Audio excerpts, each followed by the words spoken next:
The purpose of this channel is to find the best possible hiking shoe.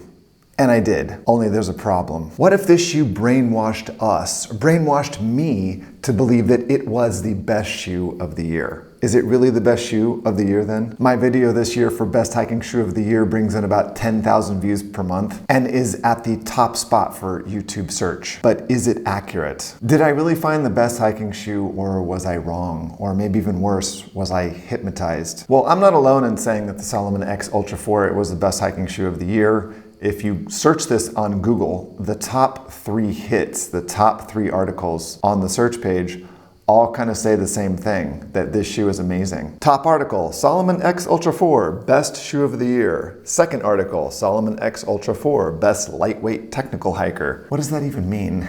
Best lightweight technical hiker. It sounds like an oxymoron, doesn't it? Third article, Salomon X Ultra 4, best hiking shoes for summer travel. Best hiking shoes for summer travel, is that even a category? Okay, so maybe I was justified in picking these shoes as the best hiking shoe of the year. Clearly, there are a lot of other hiking shoe reviewers that feel the same way. But what do regular hikers think?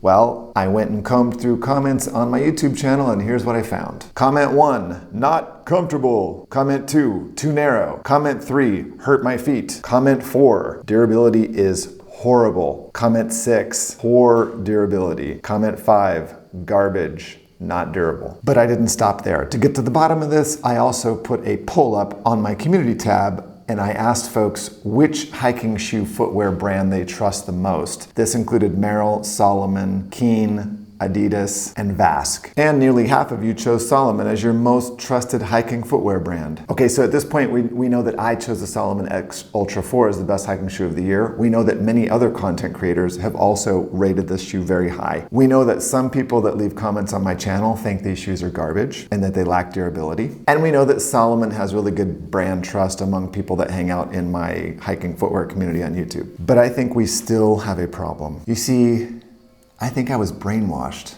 I think I was hypnotized by this shoe. So at this point you might be asking yourself, Alan, how is it possible that a shoe, a hiking shoe, could brainwash you? Well, I have a few theories. We know that the Salomon X Ultra 3 was an extremely popular hiking shoe. So think about it. This shoe has a large, loyal fan base, and it's replaced by the Salomon X Ultra 4. The Salomon X Ultra 4, before people even have a chance to go hiking in this shoe, is going to be extremely popular right out of the gate. So maybe it's just that there's enough people that say, I liked the Salomon X Ultra 3, therefore I will like the Salomon X Ultra 4, and this sort of boosts the shoe in the hiking footwear zeitgeist. I guess the obvious problem with this theory is that I never actually wore or tested the Salomon X Ultra 3. So how could it have had an impact on me? Well, I think the Salomon X Ultra 3 did have an impact on me, but not for the reasons that you're probably thinking. But first, on to my next theory. Salomon has very, very good brand recognition. We all know that Salomon is a giant in the outdoor space. Salomon's annual revenue approaches $1 billion per year. Merrell comes in at like $750 million a year, and Keen is just 1/3 of the annual revenue of Salomon. So maybe Salomon's massive brand recognition is the problem. Maybe I'm sort of like drawn in by the shoe and biased towards the shoe just because it's Salomon and it's a big name and it's well trusted and well liked among so many hikers around the world. Well, to test this, I actually went out and asked people if they could recognize the Salomon logo. Salomon. Hey! Vedi, i simboli non li so. Dai. Salomon. Sì. Salomon. Brava. Salomon. Super famous. Yeah, Salomon. Salomon. This one? Superga.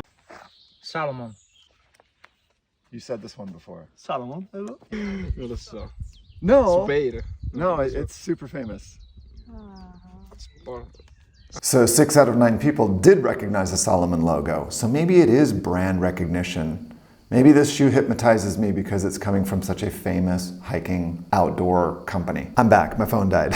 But wait, you might be saying, Alan, you did test this shoe against 4 other phenomenal hiking shoes and you picked it as the winner. Yes, that's right. My carefully crafted, unbiased, very precise hiking shoe review video for 2023 did pick the Salomon X Ultra 4, and I delivered all of that content to you on YouTube. I tested the Salomon X Ultra 4 for comfort, protection, stability, and traction against 4 other amazing shoes. So as stated previously, for comfort, I did find them to be a little less superior perhaps than the best hiking shoe of the year might merit, but they're not uncomfortable. They just don't have a super reactive EVA midsole that does a lot of shock absorption for you, but they're not uncomfortable. If they fit, they're gonna work very well. For stability, I found them to be really superior. The advanced chassis system really works for me. It really locks my foot in. These are super lightweight hikers, and I think that they would also do very well in backpacking. Okay, maybe not super lightweight, but you know what I mean. As in years past, for protection, I did head-to-head testing, and I also just spent time on trail. These shoes did very, very well for underfoot protection. They also have a really nice toe cap. And then finally, for traction, they also performed very well against these 4 other shoes.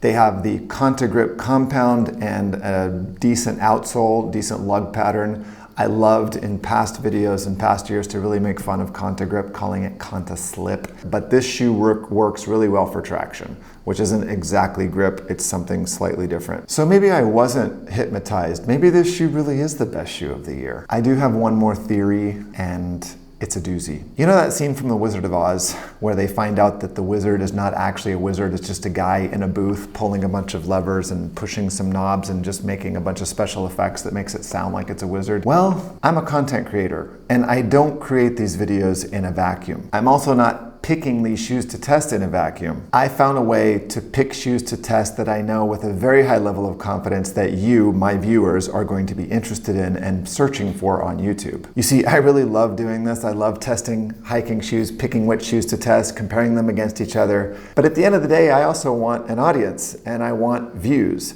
You see, I tested a hiking shoe that I absolutely loved. I thought it was amazing. And that video bombed. It got almost no views. And then I went and dug around and looked and found that really nobody is hiking in that shoe. So I stopped testing shoes that no one cares about. Because I could go and find the most obscure hiking footwear company and their most obscure model, and I could test that shoe, but nobody on YouTube is interested in that. So this year I did something different. And the 10,000 views per month on the best hiking shoe of the year review video is testament to that. I picked shoes that I knew people were going to be interested in figuring out whether they're good shoes or not. And I used 2 methods. The first method was what I showed you earlier, is that I would go on Google and search best hiking shoes of the year and see what other content creators were saying, what shoes they felt like were the best shoes, what shoes are popular. The second thing that I did is that I would just go to Google Trends and I would make sure that that shoe in the US over the last 12 months had some decent trend data. If it was a flat line, then I would not review that shoe. Hypnosis is a human condition involving focused attention, reduced peripheral awareness, and an enhanced capacity to respond to suggestion. I have spoken with people after they were hypnotized, and to a person, they all told me that they were willingly allowing the hypnotist to make suggestions and plant thoughts in their head and ask them to do weird stuff on stage. So I think I willingly allowed this shoe to force me to pick it as the best shoe of the year, but this wasn't just based on brand recognition. It wasn't just based on what other content creators were saying. It was also based on my own experience testing this shoe against 4 other shoes. Do you want more information on this shoe to know whether it really was the best hiking shoe of the year? Check out this video. If you want more in-depth information specifically on this shoe and my experience hiking and testing in it, then check out this video. I want to hear what you have to say in the comments, and I will see you guys in the comments right now. Go leave comments. I will be in there interacting with you and getting to the bottom of this.